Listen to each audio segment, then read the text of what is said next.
વડોદરામાં nutrition kit વિતરણ. વડોદરામાં 50 ટીબીના દર્દીઓને અને 50 સગા બહેનોને કુલ 100 વ્યક્તિને નિઃશુલ્ક ન્યુટ્રિશન કિટ વિતરણ કરવામાં આવેલ છે. Story report by Nikhil ગાયકે.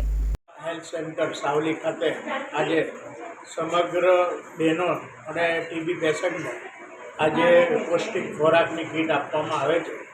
Shrirang સેવા ટ્રસ્ટ અને કોચ એન્જિનિયરિંગ તરફથી આ 6ઠ્ઠી કીટ આપવામાં આવે છે અને હજુ બી વધુમાં વધુ જે શ્રીરંગ સેવા ટ્રસ્ટ અને કોચ ઇન્ડિયા તરફથી આપવામાં આવશે એમના સહયોગથી અને સમગ્ર સાવલી તાલુકાની સગર્ભા બહેનોને સરસ એમનું એ છે વજન વધેલું છે અને સારી રીતે એ લોકો બેઠા છે અને એમને જે મળ્યું છે ને એ બધા ખુશ છે. આપનું નામ? ખટંબા સરપંચ કમલેશભાઈ વાળા.